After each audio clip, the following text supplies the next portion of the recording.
여러분 오늘 말씀의 제목을 앞을 보시고요. 우리 한 목소리 한번 크게 한번 읽어봅시다. 시작. 이미 주어진 승리의 기쁨을 누리십시오. 아멘. 이미 주어진 승리의 기쁨을 누리십시오 라는 제목으로 말씀 전하겠습니다. 여러분 오늘도 말씀으로 찾아오셔서 우리 각자에게 말씀하시는 하나님의 음성 들으시고 이 말씀에 아멘 하심으로 하나님께서 부어주시는 회복과 치유를 누리시기를 주님의 이름으로 간절히 축원을 드립니다. 지난 4월 18일에 거리두기에 따른 인원 제한이 완전히 해제가 되었습니다. 그래서 오늘부터 우리 교회도 이 예배 지정석을 없앴어요. 이제는 자유롭게 이제 앉으시면 되는데 다만 가급적 이제 가족끼리 앉아주시면 좋겠습니다. 또 내일부터는 교회 내에서의 식사 금지도 해제가 됩니다. 그래서 이제는 교회 안에서 식사를 할 수 있게 되었는데요. 계산해 보니까 무려 2년 1개월 만이죠. 2020년 3월 달부터 금지가 되어서 이제는 2년 1개월 만에 교회 안에서 식사가 이제 다시 가능하게 됐는데요. 제가 그 뉴스를 보면서 혼자 웃었어요. 왜 웃었냐면 작년 송구여신 예배 때 우리 성도님들이 하나님께서 주신 소원 적어내셨잖아요. 이렇게. 근데 우리 성도님 중에 유일하게 한 분이 하나님 내년에 교회에서 밥 먹게 해주세요, 이런 소원을 적어서 내신 분이 있어요. 그분이 바로 우리 찬율입니다. 우리 찬율이가 교회에서 다시 밥 먹게 해달라고 기도를 했어요. 하나님 얼마나 빨리 응답하시는지. 물론 아직 교회에서 식사하는 것이 좀 조심스럽긴 해요. 그래서 논의가 필요한데, 여러분 교회에서의 식사는 단순히 우리가 같이 밥을 먹는 것을 의미하지 않습니다. 이것을 훨씬 더 뛰어넘는 의미예요. 무슨 말인가? 우리 주님께서도 복음서에 보면 제자들에게 말씀을 가르치고 사람들에게 복음을 선포하고 또 병든 자를 고치시고 이런 사역도 많이 하셨지만 그에 못지않게 많이 하신 사역이 뭐냐면 식사 교제였습니다. 제자들과 소외된 이웃들과 함께 식사하면서 그들에게 하나님의 사랑과 복음을 전하셨어요. 오죽하면 예수님의 별명이 뭔지 아세요? 먹기를 탐하는 자. 그 당시에 예수님 별명이 먹기를 탐하는 자였어요. 그 정도로 주님은 공동체 식사를 통해서 믿음의 교제를 나누시고 복음을 전하셨다는 거예요. 그리고 우리가 잘 알듯이 주님은 제자들과의 마지막 식사에서 주님의 살과 피를 빵과 포도주에 비유하시면서 명령하셨죠. 너희들 이것을 먹고 마심으로 나를 기억해라. 나의 죽음과 부활을 기억해라. 뭐 하면서? 식사하면서. 이것이 오늘날까지 2000년 역사 동안 내려져 오는 성만찬 예식인 거예요. 그래서 초대교회 성도들은 모여서 함께 떡을 떼면서 식사하면서 주님의 죽으심과 부활을 기억했던 것이죠. 오늘날 교회도 마찬가지예요. 교회 공동체로서의 식사는 단순히 같이 밥을 먹는 것을 넘어서 믿음의 교제로 이어집니다. 그렇죠? 식사하면서 함께 교회됨, 지체됨을 확인하고 또 식사 후에는 교제도 하고 양육도 하고 함께 사역을 하면서 함께 교회를 세워가는 거예요. 그런데 코로나 기간 동안에 무려 2년 넘게 이 교제와 이 사역이 중단되다 보니까 교회들이 진짜로요 힘을 많이 잃었어요. 통계해 보니까 지난 2년 동안에 없어진 교회가 1만 개랍니다. 약 1만 개. 어마어마한 숫자의 교회가 무너진 거예요. 왜 그렇죠? 물론 꼭 그것이 식사 때문에 그렇다고 보기는 어렵지만 이 교제가 없어지니까, 성도의 교제가 없어지니까 지체의식이 없어져. 그리고 서로 붙들어주지 못하니까 믿음에서 떨어져 나간 자들, 은혜가 없어진 자들을 돌볼 수가 없는 거예요. 그래서 교회마다 지금도 교회를 떠난 사람들이 얼마나 많은지 모릅니다. 가장 심각한 것은 우리 자녀 세대입니다. 집에서 홀로 믿는 자녀들은요 정말 죄송하지만 초토화됐어요. 거의 대부분 교회를 떠났습니다. 오늘 우리 예림이 왔는데 우리 지영이 예림이 얼마나 귀해. 복음의 1세대입니다. 집에서 홀로 믿는 이런 자녀들을 붙들어주지 못하니까 교회들이 지금 완전히 무너지고 있어요. 뿌리가 지금 무너지고 있어요. 이대로 가다가는 정말 큰일 납니다. 정신 바짝 차려야 돼요. 다행히 내일부터 이제 모든 규제가 전면 해제돼서 우리 교회도 이제 적극적으로 준비를 할 거예요. 그래서 오늘 예배 후에 우리 기획위원회들이 모여서 앞으로의 식사, 앞으로의 양육, 앞으로의 사역에 대해서 의논하고 결정할 건데요. 여러분도 같은 마음으로 기도해 주셔서 그동안 중단되었던 이 사역들이 다 새롭게 시작되어서 우리의 믿음과 우리의 교제와 우리의 사역에 더 풍성한 열매가 나타나게 되기를 주님의 이름으로 간절히 축원을 드립니다. 아멘. 자, 오늘은 성령의 두 번째 열매인 희락 두 번째 시간입니다. 희락은 기쁨이죠. 우리가 기쁨 첫 번째 시간에 성령의 열매로서의 기쁨이란 어떤 기쁨이라고 했는가? 미리 내다보는 기쁨이라고 했어요. 장차 주어질 것을 미리 내다보고 기뻐하는 것. 그래서 히브리서 12장 2절에 보면 우리 주님 십자가 지실 때 어떻게 지셨는가? 십자가 뒤에 주어질 기쁨을 내다보고 십자가 지셨다고 했습니다. 무슨 말이냐? 십자가만 보면 기뻐할 수 없어요. 고난의 십자가 누가 좋아합니까? 그러나 이 고난의 십자가 뒤에 주어질 기쁨을 미리 보니까 고난의 십자가일지라도 주님은 감당하실 수 있었다는 거예요. 이것이 성령의 열매로서의 기쁨이에요. 그러므로 성령의 열매로서의 기쁨은 눈앞에 있는 즐거움이 아닙니다.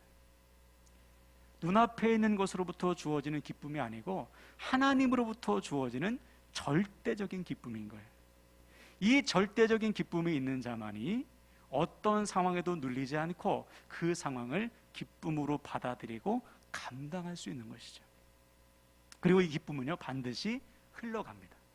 나를 통해 내 주변으로, 가정으로, 직장으로, 학교로, 관계 속으로 흘러가게 돼 있어요. 마치 빌립 집사님이 기쁨을 가지고 사마리아 성에 들어갔을 때 온 성이 기뻐했듯이 우리 안에 하나님께서 주시는 절대적인 기쁨이 있다면 우리가 거한 곳에 이 기쁨이 반드시 흘러가게 돼 있는 거예요. 할렐루야. 바라기는 오늘도 선포되는 말씀을 통해서 하나님께서 우리에게 부어주시는 절대적인 기쁨이 충만히 임하시기를 주님의 이름으로 간절히 축원을 드립니다. 아멘. 자, 오늘은 기쁨 두 번째 시간인데 우리 안에 성령이 임하시면 우리에게는 어떠한 기쁨이 임할까? 우리 안에 성령이 임하시면 우리는 어떤 기쁨의 열매를 맺을까? 오늘 본문을 다시 보세요. 4절 제가 읽겠습니다. 무릇 하나님께로부터 난 자마다 세상을 이기느니라. 세상을 이기는 승리는 이것이니 우리의 믿음이니라. 아멘. 한번 따라할까요? 승리의 기쁨. 네, 우리 안에 성령이 임하시면 우리는 세상을 이기는 승리의 기쁨을 누리게 됩니다. 여기서 말하는 세상이란 하나님 나라와 반대되는 개념이에요. 하나님 나라는 하나님의 말씀, 하나님의 뜻이 통치하는 나라죠. 그래서 하나님 나라에 속한 사람은 비록 이 땅에 살고 있지만 세상의 가치관과 방법을 따르지 않아요. 하나님 나라의 가치관과 하나님 나라의 방법으로 승부합니다. 이것이 하나님 나라에 속한 사람이에요. 바로 그들을 통해서 하나님은 이 땅에 하나님의 나라를 이루어 가시는 거죠. 반면에 세상에 속한 사람은 사단의 세력, 사단 마귀의 세력, 어둠의 세력에 속한 사람이에요.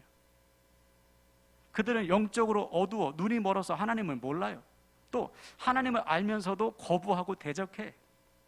그들에게서 최고의 가치는 자기가 좋아하는 것, 자기 눈에 보기에 좋아하는 것을 최고의 가치로 여겨서 그것을 위해서 살아가는 자들이에요. 그들은 결국 세상과 함께 영원한 심판을 받게 됩니다. 이것이 하나님께 속한 자, 세상에 속한 자의 차이예요. 바로 우리가 주님을 만나기 전에 다 여기 세상에 속했던 사람이에요. 자, 이에 대해서 성경은 이렇게 증언합니다. 에베소서 5장 8절 한번 볼까요? 같이 읽겠습니다. 시작. 너희가 전에는 어둠이더니 이제는 주 안에서 빛이라. 빛의 자녀들처럼 행하라. 아멘. 주님을 만나기 전 우리는 다 어둠, 세상에 속했던 인생이에요. 지금 내가 가는 길이 심판의 길, 사망의 길인지도 모르고 눈이 어두워서 자신의 욕망과 욕심을 향해서 달려가던 인생이었습니다. 근데 그런 우리를 주님이 어둠에서 빛으로 옮겨주셨어요. 할렐루야. 사단의 세력에 지배당하던 우리를 하나님 나라로 속하도록 인도해 주셨어요.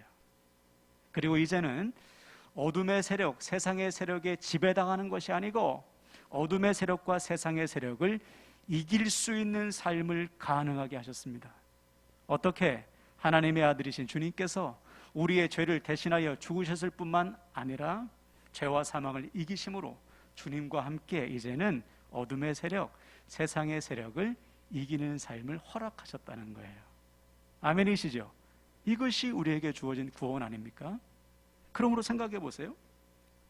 누구든지 예수를 믿는 자, 예수를 믿어 주님의 영이 거한 사람은 그 순간부터 주님과 함께 세상을 이기는 삶을 살게 돼요. 그 세상을 이기는 기쁨이 임하는 것입니다. 그리고 장차 주님 앞에 섰을 때 영원한 승리, 최후 승리를 누리게 되는 거예요. 그러므로 생각해 보세요. 지금 주님께서 주신 승리의 기쁨이 있는 자, 장차 주어질 승리에 대한 확신이 있는 자가 어떻게 또다시 세상에서 기쁨을 구하겠어요? 어둠에서 빛으로, 사망에서 생명으로 옮겨진 자가 어떻게 또다시 어둠 속으로 기어 들어갈 수 있겠습니까? 그럴 수 없는 것이죠. 그런데 문제는 오늘날에도 교회 안에 너무나 많은 사람들이 여전히 세상에서 기쁨을 구하고 어둠의 일에 거하는 자들이 적지 않은 거예요. 왜 그럴까? 이유는 한 가지밖에 없어요. 그들 안에 세상을 이긴 기쁨이 없기 때문에, 장차 주어질 최후 승리에 대한 믿음이 없기 때문에 또다시 세상으로, 또다시 어둠으로 갈 수밖에 없는 것이지. 성경에도 좋은 예가 있어요. 바울의 동역자 중에 데마라는 사람이 있었습니다. 근데 데마가 나중에 바울을 떠나요. 왜 떠났는가? 바울은 이렇게 증거하고 있어요. 디모데후서 4장 10절. 우리 앞을 보고 한번 읽어볼까요? 시작. 데마는 이 세상을 사랑하여 나를 버리고 데살로니가로 갔고. 그렇죠? 데마가 바울을 떠난 이유는 뭐예요? 세상을 사랑해서 떠났어요. 네? 데마가 왜 세상을 사랑하게 됐을까요? 데마가 왜 바울을 떠나게 됐을까? 물론 그 당시에 그리스도인으로 산다는 것은 보통 어려운 게 아니죠. 더욱이 바울의 동역자로 산다는 것은 목숨을 각오해야 될 일이에요. 그래서 너무 힘들어서, 너무 버거워서 데마가 바울을 떠날 수 있어요. 이것까지는 이해할 수 있어요. 잠시 떠나서 재충전, 몸도 마음도 쉬고 영적으로 재충전해서 내가 바울 말고 내가 다른 사람을 섬겨야지, 뭐 이렇다면 이해할 수 있죠. 근데 데마가 바울을 떠난 것은 그런 이유가 아니에요. 왜 떠났다고요? 세상을 사랑해서. 데마는 분명 바울을 통해 부활하신 주님을 만나 세상에서 하나님 나라로 옮겨졌던 사람일 겁니다. 그렇죠? 더 이상 어둠의 일, 세상의 가치관을 버리고 이제는 하나님 나라에 헌신하여 하나님께 쓰임받기 위해서 헌신했던 사람. 그래서 빌레몬서에 보면, 골로새서에 보면 바울이 데마를 소개하면서 누가와 더불어 둘도 없는 동역자로 소개하고 있잖아요. 그러던 데마가 어떻게 또다시 바울을 버리고 믿음을 버리고 세상으로 갈 수 있었냐 말이죠. 이유는 한 가지밖에 없어요. 그 안에 승리의 기쁨이 사라져버린 거예요. 장차 주어질 최후 승리에 대한 믿음을 버렸기 때문에 또다시 세상으로, 어둠으로 들어갔던 거예요. 우리도 마찬가지예요. 주님께서 주시는 승리의 기쁨을 잃어버리면, 장차 주어질 영원한 승리, 최후 승리에 대한 확신을 버리면 우리도 데마처럼 지금 당장 눈앞에 있는 즐거움, 세상의 기쁨을 구할 수밖에 없는 것입니다. 그래서 우리 주님은 이미 제자들을 향해서, 우리를 향해서 이렇게 말씀하셨어요. 우리 요한복음 16장 33절을 볼까요? 앞을 보시고 우리 큰 소리를 읽습니다. 시작. 이것을 너희에게 이르는 것은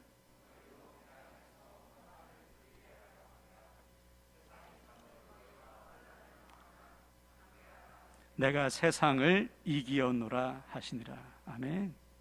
그렇죠. 우리 주님은 이미 아셨어요. 우리가 이 땅에서 주님의 몸된 교회로, 주님의 제자로, 주님의 증인으로 산다는 것이 얼마나 힘든지 다 아셨어요.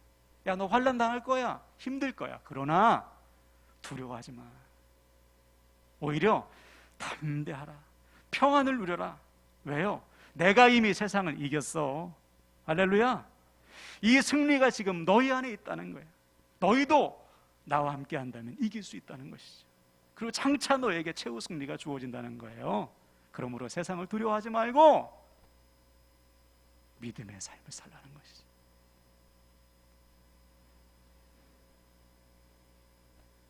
그러므로 사랑하는 여러분, 오늘 우리는 우리 자신을 점검해야 돼요.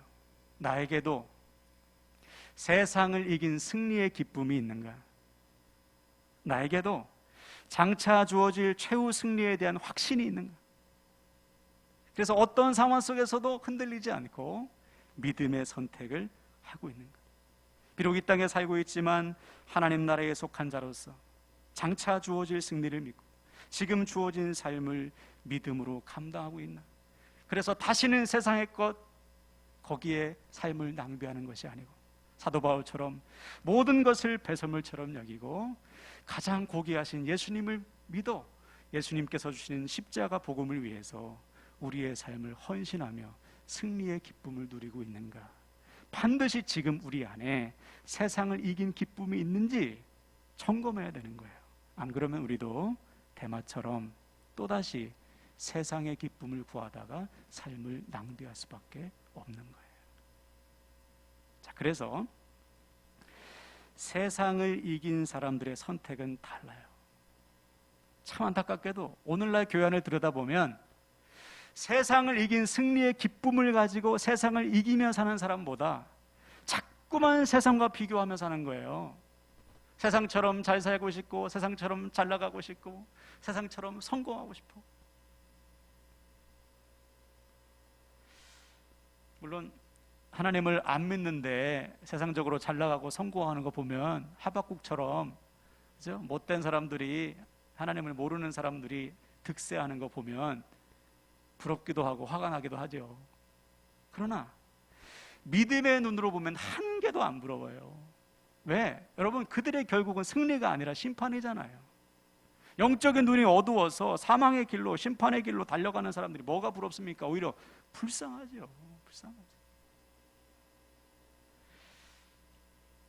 그러므로 우리는 세상과 비교하면서 삶을 낭비해서는 안 돼요. 우리는 이미 세상을 이긴 자로서 세상을 따라갈 것이 아니고 하나님의 부르심대로 이 땅에 하나님의 나라를 만들어 가야 하는 하나님 나라에 속한 자들임을 믿으시길 바랍니다. 할렐루야. 그래서 차이점이 있어요. 하나님 나라에 속한 사람과 세상에 속한 사람은 선택에 있어서 차이가 나요. 하나님 나라에 속한 사람은 선택할 때 하나님의 뜻이 뭘까? 무엇이 하나님 나라에 유익할까? 무엇이 하나님과 이웃을 기쁘게 할까? 요 기준을 가지고 믿음의 선택을 하는 거예요. 반면에 세상에 속한 사람은 기준이 자기죠. 나에게 뭐가 좋을까? 나에게 뭐가 유익할까? 나에게 뭐가 기쁠까? 그렇게 자신을 위해서 쫓다가 망하는 거예요. 한 번은 전에도 제가 잠깐 한 번 정도 말씀드린 적이 있는 것 같은데, 개척 초기에 제가 전에 섬기던, 전도사로 섬기던 교회 어느 권사님께서 아드님의 이름으로 우리 교회에 11조로 헌금하셨어요. 근데 액수가 좀 컸습니다. 그래서 전화드렸죠. 권사님, 왜 저희 교회 아드님의 11조로 하셨어요? 그러니까 하시는 말씀이 아들이 대기업 영업부에서 일을 한대요. 그래서 일을 잘해서 아주 회사에서 큰 활약을 하고 있는데 영업직이다 보니까 주일을 섬길 수가 없는 거예요. 사정사정해도 안 빼주는 거예요. 얘가 일을 너무 잘하니까. 그러다 보니까 있던 믿음까지 다 까먹게 생겼어요. 그래서 어머니 권사님과 상의해서 사표를 낸 거예요. 사표를 내고 하나님께서 기뻐하시는 직장을 구하길 원한다고. 그래서 그 퇴직금의 일부를 우리 교회에 이제 헌금을 하신 거예요. 중보기도를 요청한 거예요. 아들의 직장을 위해서 기도해달라고. 세상적인 기준으로 볼 때는 참 어리석죠. 남들이 다 부러워하는 대기업을 왜 때려쳐요? 그러나 믿음의 눈으로 보면 당연한 거예요.